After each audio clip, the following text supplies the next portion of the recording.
What if I told you that one of the ways a major company can grow is by not paying its suppliers immediately? And no, I'm not talking about refusing to pay your bills. I'm talking about something completely different: negotiating payment terms. A small business owner might think, I bought the product, so I need to pay for it immediately. A sophisticated business owner asks a different question: how long do I have before this bill is actually due? That difference can completely change your cash flow. And one of the world's largest home improvement companies has built its business around massive purchasing power, supplier relationships, inventory, and payment systems. Let's look at Home Depot. Imagine you own a small contractor supply business. You buy $100,000 worth of products and sell them for $130,000. Sounds great, right?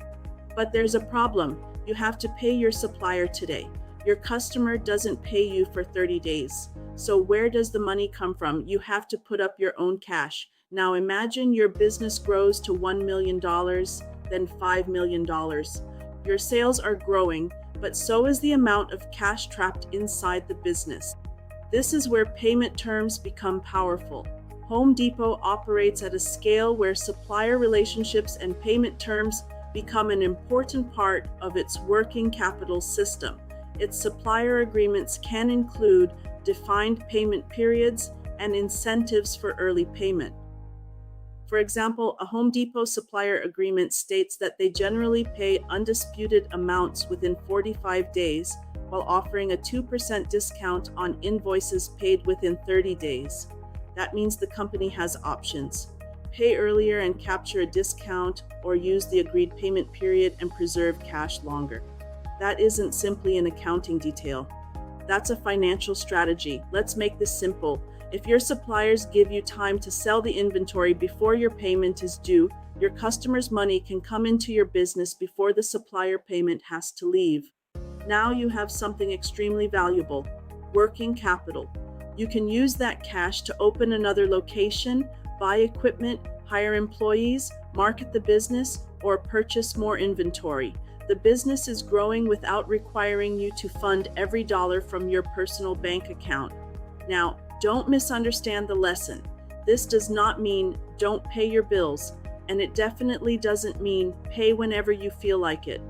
That's bad business. The strategy is to negotiate legitimate payment terms before you purchase.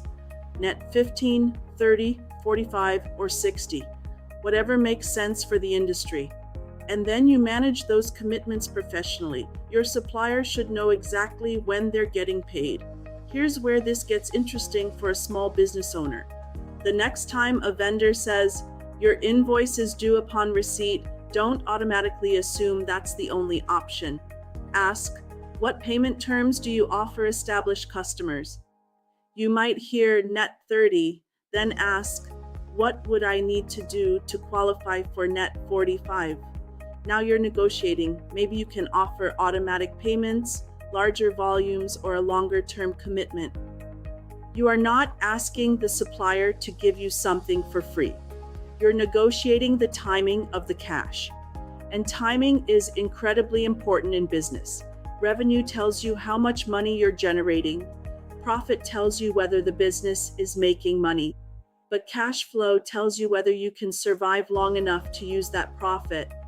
The smartest companies don't just ask how much did we sell, they ask when does the cash come in and when does the cash go out, and how can we structure the business so those two dates work in our favor. That's the difference between simply running a business and strategically managing a business. I'm Connie, and this is Across the Table, Business Strategy Series. Because sometimes the biggest business advantage isn't making more money, it's knowing when to move the money.